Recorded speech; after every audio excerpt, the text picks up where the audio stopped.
What's going on, everybody? Welcome back to TGP Ravens Media, bringing you Ravens content every single day. Quickly, before I get into this video, obviously you guys can tell I have a green screen behind me.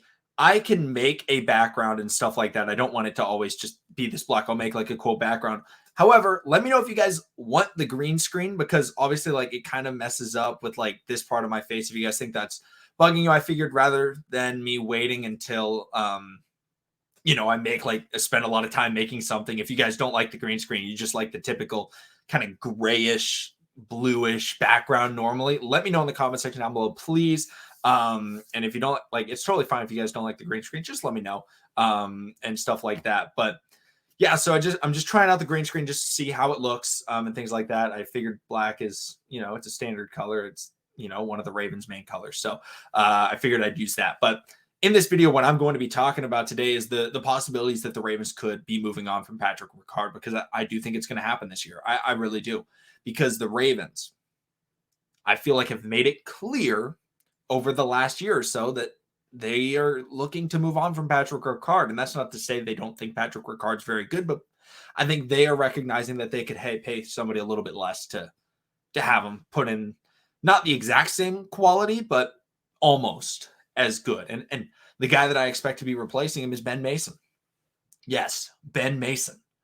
The former Ravens 6th round pick that was then not put on the active roster, then signed to the New England Patriots, has signed a reserve futures deal with the Baltimore Ravens. And I talked about this in the Nate McCrary video. Most of the times I won't make videos on guys the Ravens signed to reserve futures contracts. However, I feel like this one could very well impact the Baltimore Ravens next season and their offseason plans, because when when Ben Mason was drafted by the Ravens, a lot of people heavily questioned it. And the only way that it made sense was if the Ravens were looking at moving on from Patrick Ricard in the offseason. Even if Ben Mason didn't make the 53-man roster this year, it was just kind of a, hey, he's going to learn the system, develop his skills, and then when Patrick Ricard leaves, because he's a Pro Bowl player, and gets a contract somewhere else, we could still have that replacement. And he's ready to go. He spent a year in the system and things like that.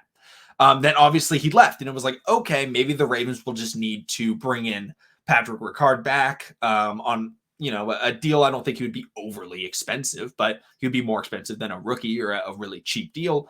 And bring him back and maybe try and draft a guy and have Patrick Ricard on a really short-term deal. But then the Ravens have brought back Ben Mason. And I feel like, in my personal opinion, that is signaling that he is going to fulfill the role that he was initially supposed to be fulfilling.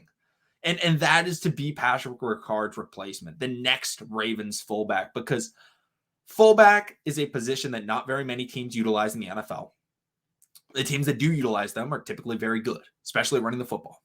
Example, Baltimore Ravens. Example, San Francisco 49ers, right? Two of the best running football teams in the NFL the last few years, because they have great fullbacks, Kyle Juszczyk and Patrick Ricard. Well, there's not a lot of fullbacks in the NFL, which means that the talent level at fullback coming out of college, the talent level of coming out of, other places, whether it's Canadian Football League or whatever, like there's a lot of fullbacks that don't get the opportunity. So the drop-off is not like you lose a quarterback. Oh no, you can't find a quarterback, right? Fullbacks are like begging for jobs. All right. I mean, there's maybe one or two fullbacks a year that even have a chance at getting drafted. And that's not because there's no guys that can play fullback. It's just because not many teams want fullbacks. And so like only the best of the best fullbacks ever get drafted. And a lot of them don't even get drafted and they go undrafted. For example, look at Patrick Ricard. He was a defensive lineman. The Ravens were like, hey, yeah, you want to play some fullback? You're kind of athletic. He's like, sure, I'll get on the field. And they were able to get him into becoming a fullback, because it's not, I don't want to say it's an easy position whatsoever, because no football position is easy.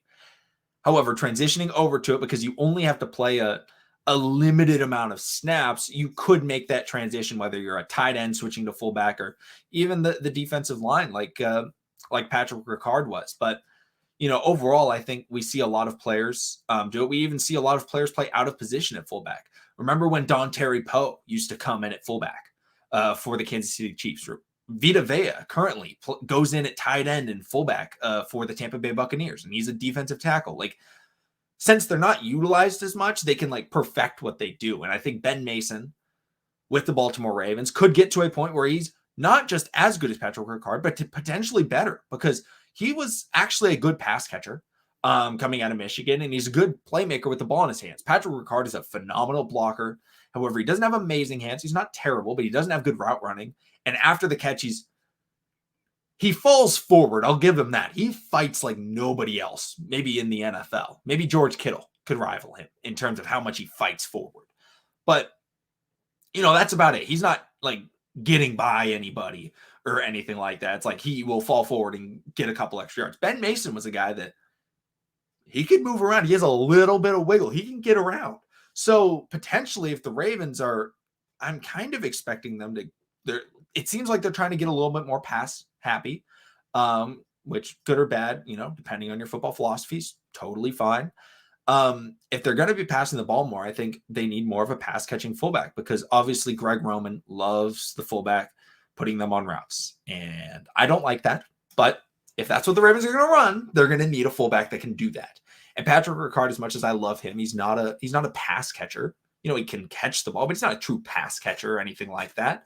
Ben Mason has the potential to become a good pass catcher, more of a Kyle Juszczyk type than a Patrick Ricard type. And I think that's what the Ravens are needing right now. But, those are kind of my thoughts on it. The Ravens signing Ben Mason to the reserves future contract. Let me know what you guys think about the Ravens. Let me also know what you guys think about the green screen. And I'm sorry I'm wearing like black today. I was just wearing this. And so I'm just recording the video. I'm recording it late. I apologize for that. It's getting uploaded probably closer to 6 p.m. I like to upload it more around 5 p.m. But let me know what you guys think about the background and stuff like that. If you have a color that you want me to make the background, if you want me to make like a cool Ravens design, I can definitely do that. I can make like a really simplistic, type of look, all those types of things. If you have any input, please let me know. I want to hear what you guys think. But thank you everybody for watching. Subscribe for daily Ravens content, and I'll see all of you again tomorrow.